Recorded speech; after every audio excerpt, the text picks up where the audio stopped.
Masu kallonmu assalamu alaikum, barkanmu da wannan lokaci, barkanmu da sake saduwa. Yau ma muna ɗauke da wani sabon littafi mai suna zafin ƙauna. Kai tsaye bari mu shiga cikin wannan littafin namu mai suna zafin ƙauna kashi na ɗaya. Amina yarinya ce mai tarbiyya da ƙwazo daga unguwar Sabon Gari.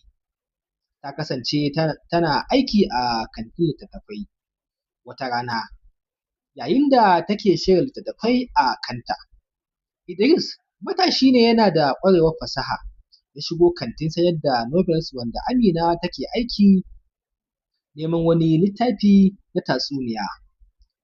Bayan Idris ya ƙaraso wajen ya yi murmushi ya ce, ina zan samu wannan littafin na zaman lafiya? Amina ta nuna masa inda littafin yake, tabbas ya ja hankalinta saboda idanunsa masu haske da fuska mai cike da natsuwa. Bayan samun littafin da Idris ya yi, duk da cewa ba a lokacin zai ɗauki littafin ba, amma ya ji daɗi sosai, hakan ya sa ya ja Amina da magana wanda ta kai da sun fahimci suna da abubuwa da dama da suke so iri ɗaya, kamar karance-karance, ƙirƙira, fasaha da kuma rubuce-rubuce. Bayan wasu kwanaki Idris ya dawo domin biyan kuɗin littafin zaman lafiya daga wurin Amina. Sun fara tattaunawa sosai game da burin rayuwa, mafarkai da abubuwa da suka sha fama da su na ƙalubale. Amina ta fara jin zuciyarta na bugawa idan Idris ya zo. Idris kuma a zuciyarsa ya fara shirin yadda zai nuna ƙaunarsa ba tare da ya dame ta ba. Amma ba komai yake tafiya daidai ba, domin kuwa iyayen Amina ba sa so ta kusanci kowa kafin ta kammala karatu. Suna ganin lokaci bai yi ba na yin soyayya ko kuma aure.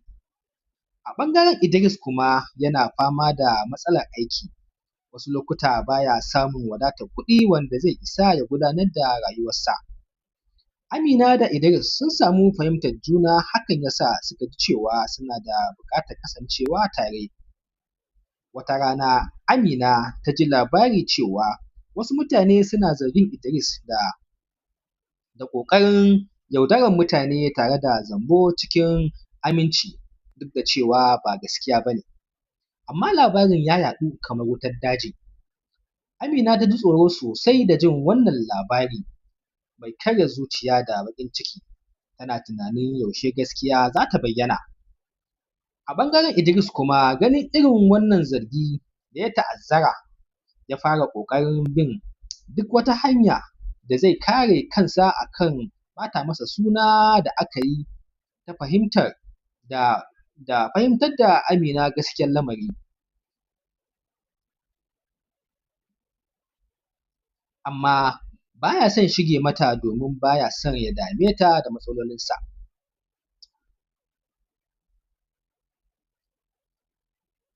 Matsala ta ƙi ci ta ƙi cinyewa, har ta kai ga Amina ta fara ja baya a soyayyarsu. Tana jin cewa wataƙila wannan soyayyar tasu ba za ta iya jure waɗannan matsalolin ba. Idris ya yi ƙoƙari ya bayyana gaskiyarsa,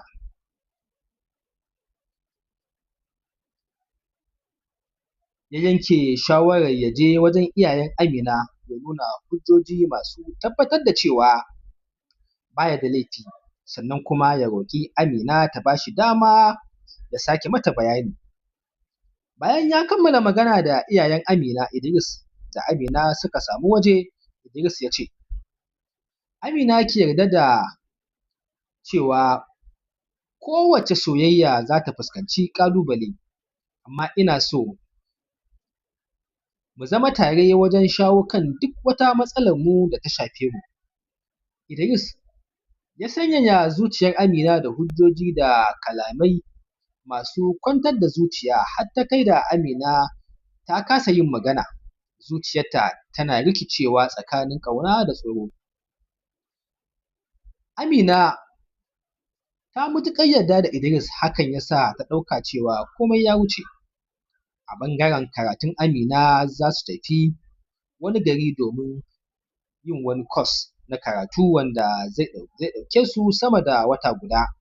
Idris babu yadda zai yi amma hakan ya haƙura domin ta yi nisa da shi. Haka zai haƙura domin Amina ta yi nisa da shi. Sun kasance suna yin waya da tura saƙonni lokaci bayan lokaci. Wai me yake faruwa ne? Amina ana raba hankalinta gida biyu. Ita ba karatu ba kuma ita ba fuskantar matsalolin soyayya ba. Domin labarin da ta ji ya matuƙar tayar mata da hankali cewar Idris yana shirin auren wata daban ba ita ba. Amina ta ji haushi da zafi amma ba ta so ta yanke hukunci kai tsaye. Idris kuwa yana cikin rashin samun nutsuwa da kwanciyar hankali yana ƙoƙarin ya tabbatar mata da cewa babu gaskiya cikin wannan maganar. Bayan wata ɗaya Amina ta kammala course ɗinta da ta je yi. Amina ta dawo garinsu ta sami Idris domin sanin gaskiyar zancen da ta ji ana faɗa. Idris ya fara magana kamar haka tare da nuna mata littafin zaman lafiya, littafin da ya fara haɗa soyayyarsu waje ɗaya. Idris ya ce, ni ba zan bar komai ya raba mu ba, ina so mu yi rayuwa tare da kuma tsayawa tare. Duk lokacin da Amina ta kalli littafin zaman lafiya tana tuna cewa wannan littafin shi ne dalilin haɗuwarsu kuma shi ne zaman lafiya ai ya fi zama ɗan sarki. Ta yi dariya da hawaye ta gane cewa ƙauna ba ƙaramin abu ba ce. A wannan zaman guda ɗaya suka tattauna suka share tantama da kuma matsalolinsu saboda sun ƙara musu yarda da juna, sun ƙara musu ƙarfin zuciya. Bayan sulhu da suka yi soyayyarsu ta sake ƙarfi.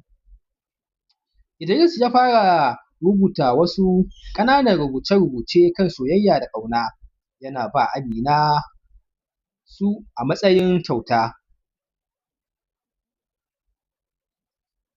A cikin ɗaya daga cikin rubuce-rubuce yana cewa, wata rana zan iya ganin makomarmu cikin wannan rubutun kamar littafi da ba a gama ba amma mu ne jaruman ciki.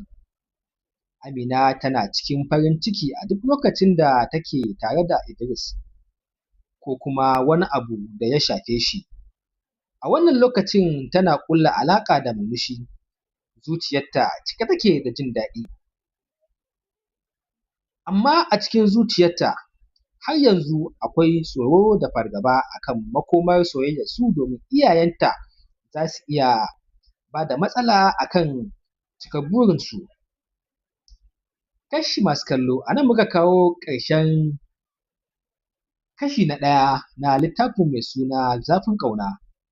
Ku kasance da wannan gidan TV mai suna Hausa Bajinta wanda za mu ci gaba da kawo muku ci gaban wannan labari in Allah ya yarda.